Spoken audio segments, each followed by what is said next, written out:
Hello बच्चों, कैसे हैं आप सब। आशा करते हैं बहुत अच्छे होंगे और आप लोगों की जो पढ़ाई है बहुत अच्छे तरीके से चल रही होगी। ठीक है, तो चलिए आज देखते हैं आज इस वीडियो में क्या डिस्कस करने वाले हैं। आज इस वीडियो में हम पढ़ने वाले हैं ओम का नियम, इंग्लिश में कहेंगे इसको ओम्स लॉ। तो आज इस वीडियो में हम ओम का नियम पढ़ेंगे, ओम के नियम की उत्पत्ति भी करेंगे। ठीक है, किस तरीके से ओम के नियम को हम ड्राइव भी कर सकते हैं। तो एक मोस्ट इंपॉर्टेंट ये टॉपिक है आपका, क्योंकि जो ओम का नियम है ये बेसिकली इलेक्ट्रिसिटी का एक फंडामेंटल रूल है। ठीक है, तो इलेक्ट्रिसिटी जहां जहां करंट फ्लो होगा वहां वहां ओम का नियम जरूर अप्लाई होगा। ठीक है ना, चाहे वो किस तरीके का भी सर्किट हो, चाहे वो कंडक्टर हो, अचालक हो, अर्धचालक, कुछ भी हो, धारा है, वोल्टेज है, तो ओम का नियम है वहां। तो इसलिए ओम का नियम इंपॉर्टेंट है। तो बेसिकली ये ओम जो है जॉर्ज साइमन ओम एक जर्मन साइंटिस्ट थे और इन्होंने 1826 में, कब 1826 में वैद्युत विभवांतर और धारा के बीच में एक संबंध स्थापित किया था। बेसिकली उन्होंने क्या करा कि एक कंडक्टर लिया, लेट सपोज एक कंडक्टर, ठीक, इस कंडक्टर के क्रॉस उन्होंने क्या करा, एक बैटरी को लगाया। ये बैटरी वेरिएबल बैटरी था, मतलब इसके वोल्टेज को हम क्या कर सकते हैं, वेरी कर सकते हैं। तो उन्होंने क्या करा, अलग अलग कंडीशन में, अलग अलग सिचुएशन में उन्होंने इस वोल्टेज को इंक्रीज किया, डिक्रीज किया, और इसके साथ ही इस परिपथ में या इस कंडक्टर में जो धारा प्रवाहित हो रहा था, इस धारा को उन्होंने नोट किया। उन्होंने इस वोल्टेज को इंक्रीज किया, इंक्रीज करके धारा को मेजर किया, फिर वोल्टेज को डिक्रीज किया, फिर धारा को मेजर करा, और इस तरीके से उन्होंने अलग अलग चीजें चेंज करा। उन्होंने टेम्परेचर को चेंज करा, उन्होंने ताप को चेंज करा। उन्होंने इसी एक्सपेरिमेंट को एक बार इसके लिए किया कि जो कंडक्टर है, इस कंडक्टर का लेंथ को कम ज्यादा करके, इस कंडक्टर के एरिया को कम ज्यादा करके, मतलब अलग अलग तरीके से इन्होंने एक्सपेरिमेंट किए, बहुत ज्यादा एक्सपेरिमेंट किए, बहुत ज्यादा डाटा इन्होंने कलेक्ट किया, और बाद में उन सारे डाटा का यूज करके उन्होंने अपना एक नियम प्रतिपादित किया था, जिसको आज हम ओम के नियम से जानते हैं। तो पढ़ेंगे इसमें ओम के नियम का जो कथन है, जो स्टेटमेंट है, सिंपल सा स्टेटमेंट है। ये क्या कहता है कि अगर किसी चालक के सिरों के बीच में अगर एक वी विभवांतर आरोपित करते हैं, ठीक है, इस विभवांतर के कारण अगर इस कंडक्टर से चालक में से आई धारा प्रवाहित होती है, तो चालक में प्रवाहित होने वाली धारा आई इसके सिरों के बीच में आरोपित विभवांतर के समानुपाती होता है। इतना उन्होंने कहा कि आई जो है वो प्रोपोर्शनल है वी के, ठीक, लेकिन उन्होंने इसके साथ एक कंडीशन बताया कि ये तभी पॉसिबल होगा, ये तभी हो सकता है जब इस चालक का ताप और इसका आकार ये दोनों क्या रहे, नियत रहे, या इसकी जो फिजिकल कंडीशन है, इस कंडक्टर का जो फिजिकल कंडीशन है, वो सारी चीजें क्या होनी चाहिए, अगर नियत है तो इस चालक में बहने वाली धारा आई इस चालक के सिरों के बीच में आरोपित विभवांतर V के समानुपाती होता है। ठीक है, तो हम लिख सकते हैं, अतः इस नियम के अनुसार, इस नियम के अनुसार यदि किसी चालक की भौतिक स्थिति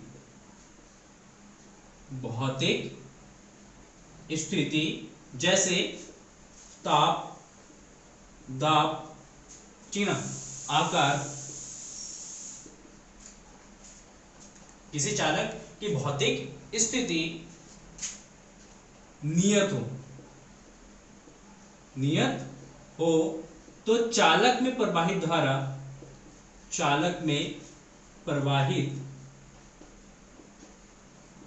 धारा आई चालक के सिरों के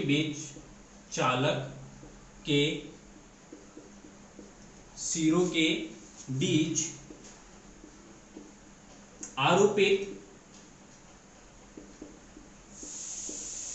आरोपित विभवांतर V के समानुपाती होते हैं, V के समानुपाती होता है। ठीक है, मतलब जितना धारा प्रवाहित होगा वो धारा जो है वो निर्भर करेगा किस पे, V पे, और V के क्या होगा, समानुपाती होगा। तो हम लिख सकते हैं कि I is proportional to V, या इसी स्टेटमेंट को लिख सकते हैं, या V is proportional to I। दोनों स्टेटमेंट करेक्ट है कि I is proportional to V या V is proportional to I, क्योंकि धारा किसके कारण प्रवाहित होगा, विभव के कारण प्रवाहित होगा। धारा प्रवाहित हो रहा तो विभव होगा, अगर विभव है तो धारा होगा, एक दूसरे से क्या इंटरकनेक्टेड है। तो हम इस स्टेटमेंट को AI is proportional to V भी लिख सकते हैं and V is proportional to I भी लिख सकते हैं, लेकिन कंडीशन है कि भौतिक स्थिति जो है वो हमारा नियत होना चाहिए, उसमें कोई परिवर्तन नहीं होना चाहिए। अगर उसमें परिवर्तन होगा तो ये वाला कंडीशन भी हमारा क्या होगा, चेंज हो। ठीक है, तो V is proportional to I, जब यहां से प्रोपोर्शनलिटी का साइन हटाते हैं तो एक कांस्टेंट आएगा RI। ठीक है, जहां R एक समानुपाती नियतांक है और इसको कहते हैं हम विद्युत प्रतिरोध, इसको कहते हैं नियतांक है ये बेसिकली, और इसको हम कहते हैं वैद्युत प्रतिरोध। किसका, चालक का वैद्युत प्रतिरोध। ठीक है, इसको कहेंगे हम चालक का प्रतिरोध कहेंगे। जो हमारे पास यहाँ पे चालक हमने जोड़ा है, जो भी चालक होगा यहाँ पे, इस चालक का क्या होगा, प्रतिरोध। ठीक है, क्लियर है। अब इस चालक का जो प्रतिरोध है ये निर्भर किस पे करता है वो आगे लेक्चर्स में हम डिस्कस करेंगे। फिर भी मैं आपको बता दूं, यहाँ पे ये जो चालक का जो प्रतिरोध है ये ना तो V पे डिपेंड करता है ना ही I पे डिपेंड करता है। ये किसी भी चीज पे, मतलब ना तो विभव पे निर्भर करेगा ना ही धारा पे निर्भर करेगा, ये निर्भर करता है ताप पर और चालक के आकार पर निर्भर करता है कि उस चालक का ताप कितना है और उस चालक का आकार कितना है, उस चीज पर निर्भर करता है। ठीक है, तो नेक्स्ट लेक्चर्स में पढ़ेंगे कि विद्युत धारा क्या है, ये किस चीज पे निर्भर करता है और इसको किस तरीके से हम कैलकुलेट कर सकते हैं और इसका कॉज क्या है, इसका कारण क्या है कि क्यों किसी चालक में ये प्रतिरोध उत्पन्न होता है। ठीक है, सिंपल सा स्टेटमेंट है V is equal to IR। अब यहाँ पे क्वेश्चन ये आता है कि अगर हमसे कोई पूछे कि हमारे पास दो स्टेटमेंट दे रखे कि V is proportional to I और V is equal to IR, हमसे कोई पूछना है कि इन दोनों स्टेटमेंट में से A और B में से ओम का नियम कौन सा है। आप कहेंगे सर दोनों ही है।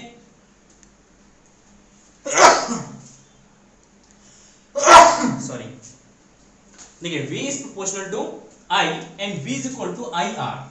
ठीक है, मैं आपसे पूछता हूं कि इन दोनों में से ओम का नियम कौन सा है, तो आप कहेंगे सर दोनों ही है, ये भी ओम का नियम है और ये भी ओम का नियम है। ठीक है, लेकिन अगर आप ऐसा कहते हैं तो आपका स्टेटमेंट गलत होगा। इसमें से ओम का नियम ये है V is proportional to I।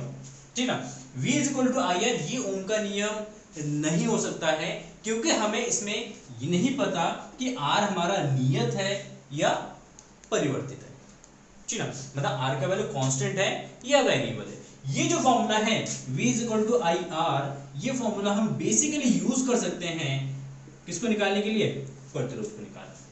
चलो, तो प्रतिरोध को निकालने के लिए हम ये वाला फॉर्मूला यूज कर सकते हैं। एक्चुअल में ये जो स्टेटमेंट है V is proportional to I या I is proportional to V, ये ओम का नियम है। ठीक है, क्लियर है। लेकिन हम स्टेटमेंट लिखते हैं इसको, एक्चुअल में ये नहीं है, ये ओनली हमें क्या देता है, R का मान देता है। तो यहां से हम लिखेंगे R is equal to V by I। आगे R पे नेक्स्ट लेक्चर्स में डिस्कस करेंगे, इसको यहीं पे छोड़ देते हैं। ठीक है, क्लियर है। अच्छा, अगर हम क्या करते हैं, ग्राफ ड्रॉ करते हैं। अब थोड़ा सा ग्राफ पे बात करते हैं ओम्स नियम में। अगर हम एक ग्राफ ड्रॉ करते हैं किसके बीच में, अगर हम ग्राफ ड्रॉ करते हैं I और V के बीच में, लेट्स सपोज कि x एक्सिस में हम धारा को रिप्रेजेंट करते हैं और लेट्स से कि y एक्सिस में हम V को रिप्रेजेंट करते हैं, x एक्सिस में I को रिप्रेजेंट करते हैं, V एक्सिस में हम विभव को, सॉरी y एक्सिस में विभव को रिप्रेजेंट करते हैं। तो अगर कोई भी चालक या कोई भी पदार्थ अगर वो ओम के नियम का पालन करता है, किसको, अगर वो ओम के नियम का पालन करता है, तो उस कंडीशन में V और I के बीच में जब एक ग्राफ ड्रॉ करेंगे तो ग्राफ कैसा मिलेगा, एक स्ट्रेट लाइन मिलेगा, एक सरल रेखा मिलेगा। अगर हम ग्राफ V और I का खींचते हैं तो अगर एक ग्राफ जो है वो स्ट्रेट लाइन मिल रहा है तो इसका मतलब है कि वो चालक ओम के नियम का पालन कर रहा है। ठीक है, अगर ग्राफ मान लेते हैं कि अगर इस तरीके का स्ट्रेट ना होके वो इस तरीके का आ रहा है, कोई कर्व लाइन आ रहा है, इस तरीके से आ रहा है। ठीक है, तो अगर इस तरीके का कोई भी एक कर्व लाइन आएगा, अगर कहीं से वो कर्व हो रहा है तो इसका मतलब ये हुआ कि वो चालक जो है वो ओम के नियम का पालन नहीं करेगा। तो इसी के आधार पर जो पदार्थ है उसको हम दो तरीके से हम डिवाइड कर सकते हैं, एक ओमीय चालक, एक ओमीय चालक होता है और दूसरा अनओमीय चालक होता है। अनओमीय चालक या परिपथ भी कहते हैं और चालक भी कहते हैं। देखिए ओमीय चालक क्या होते हैं कि वह चालक जो ओम के नियम का पालन करता है, दोबारा बताता हूं लिख लीजिए कि ओमीय चालक उसको कहते हैं कि वह चालक या वह परिपथ जो ओम के नियम का पालन करता है उसको हम ओमीय चालक कहते हैं। जैसे उदाहरण हो जाएगा, इसका एग्जांपल हो जाएगा, जैसे हर एक चालक जो है, बेसिकली जो भी चालक है, चालक में जैसे तांबा है, Au है, गोल्ड है, Ag सिल्वर है, एल्यूमिनियम है, जितने भी चालक होते हैं, जितना भी कंडक्टर है, वो सारा कंडक्टर जो है वो ओमीय चालक होता है, वो ओम के नियम को इजीली फॉलो करता है। ठीक है। दूसरा अनोमीय चालक कौन होते हैं? अनोमीय चालक वो चालक होते हैं जो ओम के नियम का पालन नहीं करता है, बिल्कुल भी नहीं करता है। ठीक है। उस कंडीशन में मतलब ओमीय चालक के लिए अगर ग्राफ बनाएंगे तो एक स्ट्रेट लाइन मिलेगा, अगर अनोमीय चालक के लिए ग्राफ बनाएंगे तो एक कर्व लाइन मिलेगा। ठीक है। तो अनोमीय चालक वो चालक होंगे जो ओम के नियम का पालन नहीं करता है और इस कंडीशन में V is proportional to I बिल्कुल भी नहीं होता है। ठीक है।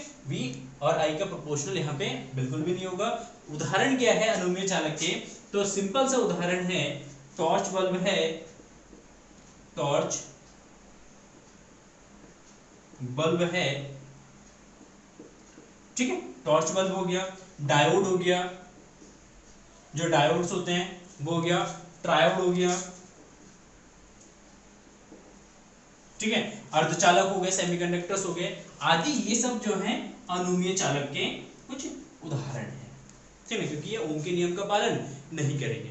तो इसी तरीके से अगर हम कहेंगे कोई भी पदार्थ या परिपथ अगर वो ओम के नियम का पालन कर रहा है तो वो हमारा ओमीय चालक होगा, अगर वो ओम के नियम का पालन नहीं कर रहा है तो इसका मतलब वो अनोमीय चालक होगा। चलिए दोबारा आते हैं ग्राफ में, इतना आप नोट कर लीजिए, फिर ग्राफ फिर थोड़ा सा डिस्कस करते हैं क्योंकि ग्राफ भी यहाँ पे इंपॉर्टेंट है और ग्राफ से भी क्वेश्चन आपके पूछे जाते हैं। चलिए बात करते हैं हम ग्राफ की। दो तरीके के ग्राफ बनाएंगे, एक V वर्सेस I का ग्राफ,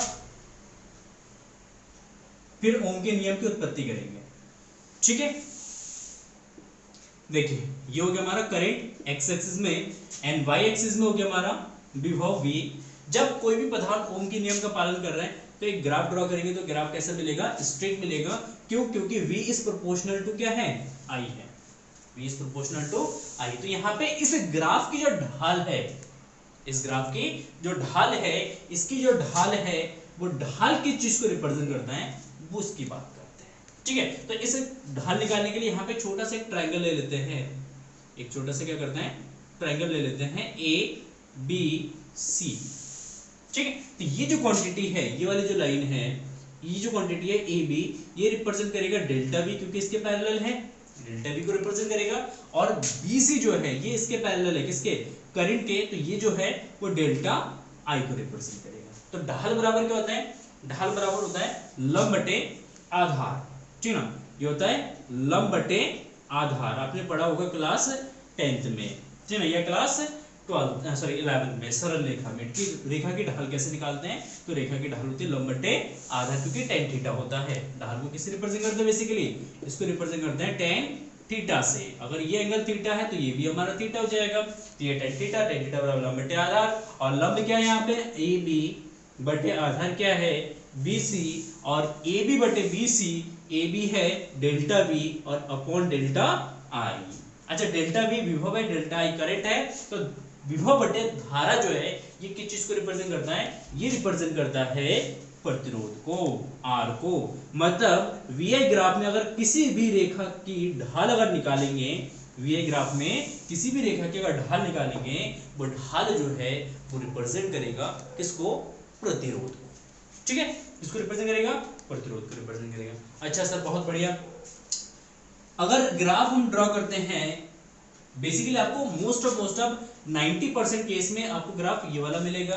अगर ग्राफ रिवर्स कर देते हैं, ये अगर एक्स एक्सिस में वो v को रिप्रेजेंट करते हैं, अगर y एक्सिस में वो करंट को रिप्रेजेंट करते हैं, और यहाँ पे भी ग्राफ ड्रॉ करेंगे तो ग्राफ जो है हमें एक स्ट्रेट लाइन मिलेगा, ठीक है ना। और इस कंडीशन में अगर इस रेखा की ढाल अगर x एक्सिस के साथ निकालते हैं, x एक्सिस मतलब विभव वाले एक्सिस के साथ निकालते हैं, तो यहाँ पे इसकी ढाल जो है वो हो जाएगा, यहाँ पे सिंपल सा एक छोटा सा एक ट्रायंगल ले लेते हैं, अगेन पी क्यू आर, ठीक है ना, पी क्यू एस ले लेते हैं। ये डेल्टा आई को रिप्रेजेंट करेगा, ये डेल्टा वी को रिप्रेजेंट करेगा। तो यहाँ पे ढाल हो जाएगा लंब बटे आधार पी क्यू बटे S Q, and P Q represent करेगा डेल्टा आई को, और यहाँ पे डेल्टा वी हो जाएगा। ये ढाल, रेखा की ढाल, तो delta I upon delta we ये रिप्रेजेंट करेगा 1 बाय आर को दिया जाएगा ढाल, तो ढाल बराबर क्या जाएगा 1 बाय आर। मतलब इस ग्राफ में अगर ढाल निकालेंगे वो रेसिप्रोकल होगा इसके विद्युत प्रतिरोध के, ठीक है। तो ढाल बराबर 1 बाय आर। अगर इस तरीके का ग्राफ है तो यहाँ पे ढाल हो जाएगा आर। क्लियर है, सिंपल। चलिए एक दो क्वेश्चन इसमें, अब ऑब्जेक्टिव में क्वेश्चन पूछे जाते हैं कभी कभी, ठीक है ना, बहुत बार पूछे जाते हैं, बहुत अच्छे अच्छे क्वेश्चन बनते हैं इसमें, ठीक है ना। देखिए एक क्वेश्चन हम बनाते हैं, जैसे ये हमारा हो गया आई, ये हो गया हमारा वी, हमें दे रखा है इस तरीके का ग्राफ, ये R1 प्रतिरोध को शो करता है, ये R2, ये R3 और ये R4 को, ठीक है ना। इसमें हमें बताना है कि सही क्रम क्या है, इसमें हमें ये बताना है कि सबसे ज्यादा प्रतिरोध किसका है, सबसे कम प्रतिरोध किसका है, ठीक है ना। R1, R2 एंड R3, तो हमें पता है VI ग्राफ में ढाल जो है वो किसको रिप्रेजेंट करता है, R को रिप्रेजेंट करता है। ढाल किसके बराबर होता है, tan थीटा के बराबर होता है, तो tan थीटा बराबर R। इसका मतलब है थीटा जिसका ज्यादा होगा उसके लिए प्रतिरोध भी ज्यादा होगा, जिसका थीटा कम होगा उसके लिए प्रतिरोध कम होगा। तो यहाँ पे देखेंगे थीटा किसका कम है, ये थीटा है R4 के लिए, ये वाला थीटा है R3 के लिए। मतलब जैसे जैसे ढाल बढ़ेगा, इस रेखा की ढाल सबसे ज्यादा है, तो जैसे जैसे रेखा की ढाल बढ़ेगा वैसे वैसे उसका प्रतिरोध भी बढ़ेगा। तो इस कंडीशन में हम बता सकते हैं कि R1 is greater than R2 is greater than R3 is greater than R4। बहुत ही बढ़िया, लाजवाब, शानदार। ये तो इस तरीके का एक ऑब्जेक्टिव क्वेश्चन आपका बन के तैयार होता है। अगर ये ग्राफ इसका दे रखा होता I वर्सेस V का, ये I हो गया, ये V हो गया, ठीक है। तो इस कंडीशन में, सेकंड कंडीशन में हम क्या लिखते हैं इसमें प्रतिरोध, इसका प्रतिरोध लिखते हैं कि इस कंडीशन में अब ढाल अगर ज्यादा है तो प्रतिरोध क्या होगा, कम होगा। ये वाला कंडीशन अप्लाई हो जाएगा, ढाल अगर ज्यादा है तो प्रतिरोध कम हो जाएगा। अगर प्रतिरोध कम है तो इसका मतलब जिसका ढाल ज्यादा उसका प्रतिरोध कम होगा, तो R1 का प्रतिरोध कम होगा और R4 का प्रतिरोध ज्यादा होगा। तो यहाँ पे आ जाएगा R1 is less than R2 is less than R3 is less than R4। तो इस कंडीशन में R4 का रेजिस्टेंस ज्यादा होगा, और फर्स्ट कंडीशन में जो हमने लिया था उसमें R4 का रेजिस्टेंस कम होगा, ठीक है। तो ये कुछ कंडीशंस हैं इसका, ठीक है। तो ये तो हो गया हमारे ग्राफ से क्वेश्चन। अगर ग्राफ स्ट्रेट नहीं है, अगर ग्राफ कैसा नहीं है, स्ट्रेट नहीं है, तो उस कंडीशन में उसके ढाल कैसे निकालेंगे। तो देखिए अगर ग्राफ कैसा मिलना है, ग्राफ हमें मिलता है एक कर्व लाइन, जैसे ये I हो गया, ये हमारा V हो गया। यहाँ पे एक ग्राफ हमने ड्रॉ किया I versus V versus I का, और हमें ग्राफ कुछ इस तरीके का मिल रहा है, एक कुछ इस तरीके का ग्राफ हमें मिल रहा है यहाँ पे, ठीक है। तो अगर ग्राफ इस तरीके का है, मतलब परिपथ कैसा, अनुमीय परिपथ है, वो ओम के नियम का पालन नहीं करता है, तो इस कंडीशन में इसका जो प्रतिरोध है हर एक पॉइंट पे क्या करेगा, वेरी करेगा।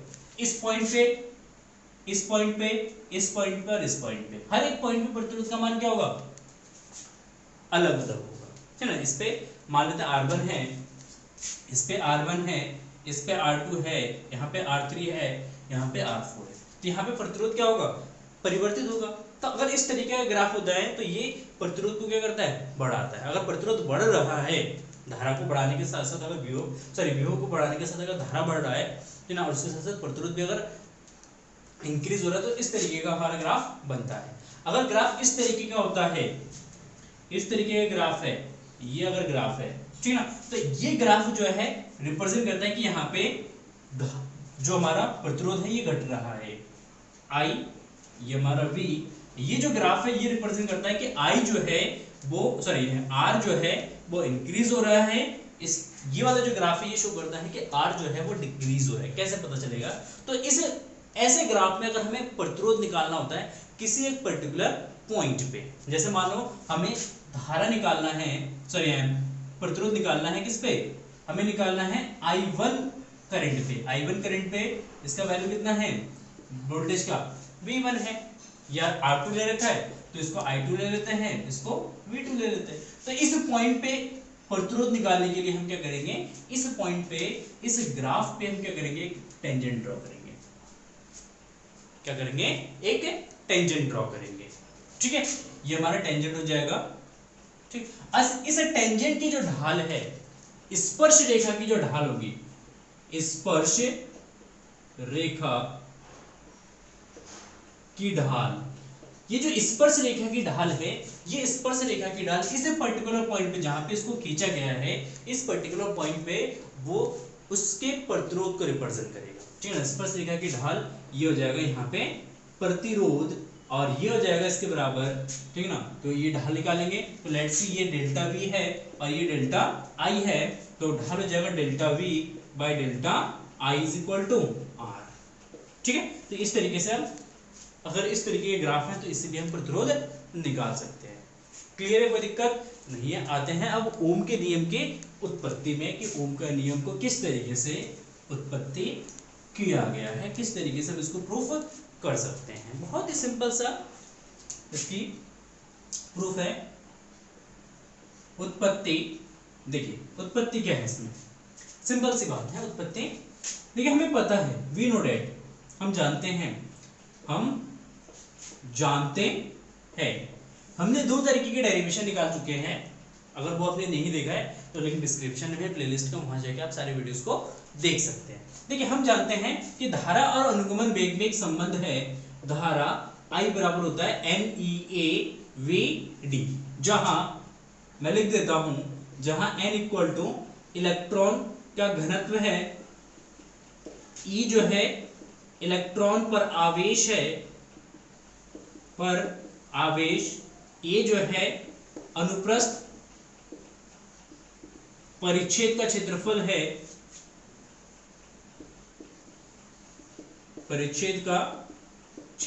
है, और VD जो है यह है अनुगमन वेग। बहुत ही बढ़िया बच्चा, बहुत ही शानदार। I is equal to the NEAVD।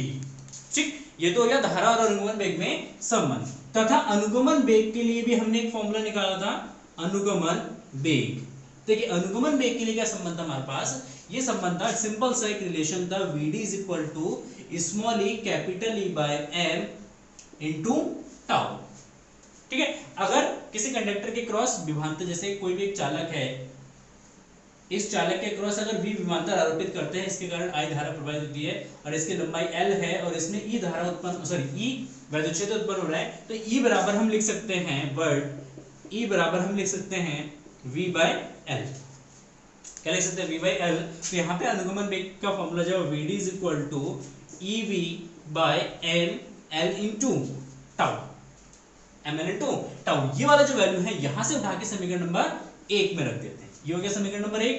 तो समीकरण 1 से अगर समीकरण 1 का यूज करेंगे हम, तो हमें मिलेगा I is equal to NEAVD, VD की जगह आ जाएगा into EB by ML into tau. ठीक है, ये आ गया। अच्छा, बहुत ही बढ़िया, शानदार, सुंदर सा। अब देखिए यहाँ पे और थोड़ा सा सिंपलीफाई कर लेते हैं इसको। I इज इक्वल टू जो N E square tau, N E square tau by M into A by L into V। ठीक है, अब देखेंगे यहाँ पे, तो यहां से अगर हम निकालते हैं क्या, V by I, V upon I। ठीक है, अगर V बाई I निकालेंगे तो I इसके डिवाइड में चला जाएगा, ये तरह जाएगा, तो यह ML by NE square tau into A। ठीक है, अब यहाँ पे देखना, M जो है वो इलेक्ट्रॉन का द्रव्यमान है, L जो है चालक की लंबाई है, N जो है वो इलेक्ट्रॉन घनत्व है, E इलेक्ट्रॉन पे आवेश है, टाउ श्रांति काल है, और A जो है वो क्रॉस सेक्शनल एरिया है। तो अगर हम बात करते हैं कि यदि T तथा T मतलब ताप, यहाँ पे लिखता हूं ताप T तथा A क्षेत्रफल तथा L नियत हो। अगर T नियत होगा तो उस कंडीशन में शांतिकाल जो है वो टेम्परेचर पे डिपेंड करता है। आगे डिस्कस करेंगे प्रतिरोध में उसको, ठीक है। तो टाउ जो है वो टेम्परेचर पे डिपेंड करता है, ठीक। तो टेम्परेचर को नियत कर देते हैं, ठीक है। दूसरी चीज जो चालक की लंबाई है और चालक का जो क्षेत्रफल है, इन दोनों को भी अगर नियत कर दे तो ये पूरा टर्म्स जो है हमारा क्या जाएगा, नियत है। क्योंकि m का वैल्यू कांस्टेंट है, n का वैल्यू कांस्टेंट है, e का वैल्यू भी कांस्टेंट है। n कितना होता है 10 की घात माइनस 10 की घात 28 माइनस नहीं प्लस का 10 की घात 28 होता है इलेक्ट्रॉन घनत्व लगभग होगा, तो ये भी नियत होगा किसी चालक के लिए, ठीक है। तो ये पूरा टर्म्स जो है हमारा एक नियत होता है, तो इसका मतलब v/I बराबर होगा ये नियत होगा, क्या होगा, नियत होगा। और इस नियत वैल्यू को हम क्या कहते हैं, इसका प्रतिरोध कहते हैं। तो इसका मतलब यहां से आता है v v/I क्या r, तो यहां से हम लिख सकते हैं v IR। तो इसका मतलब है कि v is proportional to I, इसका मतलब है कि v is proportional to I। तो इस तरीके से हम क्या कर सकते हैं, ओम के नियम की उत्पत्ति कर सकते हैं। और यहाँ पे एक इंपॉर्टेंट फैक्ट ये है कि इन दोनों इक्वेशन को अगर कंपेयर करेंगे तो यहाँ पे हमें मिलेगा r बराबर m L by n e square tau upon a। इस इक्वेशन को आप अपने दिमाग में रख लीजिए, क्योंकि नेक्स्ट लेक्चर में ये वाला जो इक्वेशन है ये हमारा ये इक्वेशन हमें बहुत हेल्प करेगा, ठीक है। इस वाले इक्वेशन पे हम डिटेल से वहां पे डिस्कस करेंगे। तो ये जो है ओम का नियम है, सिंपली आपको क्या करना है, रटना नहीं है, कुछ नहीं करना है। आपको क्या करना है, बस ये याद रखना है कि धारा अनुगमन वेग में क्या संबंध होता है और अनुगमन वेग का फॉर्मूला क्या होता है। ये दोनों इक्वेशन अगर आपको याद है तो इन दोनों इक्वेशन को कंबाइन करके आप v/I के वैल्यू निकाल देंगे और ये इसको कांस्टेंट मान लेंगे। जब इसको कांस्टेंट मान लेंगे तो v/I इक्वल टू में क्या मिलेगा, नियत, और इसका वैल्यू r के बराबर होगा, यहां से आ जाएगा v is proportional to I, ठीक है। तो एक सिंपल सा डेरिवेशन है ओम के नियम की उत्पत्ति का। तो आई होप आपको ये डेरिवेशन समझ में आ गया होगा, सिंपल है। एक बार आप प्रैक्टिस करेंगे तो इजीली आप इसको क्या कर सकते हैं, कर सकते हैं, ठीक है। नेक्स्ट लेक्चर्स में हम डिस्कस करते हैं प्रतिरोध को प्रभावित करने वाले कौन कौन से कारक। तो अगर आप लेटेस्ट वीडियो को नोटिफिकेशन पाना चाहते हैं तो प्लीज चैनल को सब्सक्राइब करके नोटिफिकेशन बेल को जरूर दबा दीजिएगा।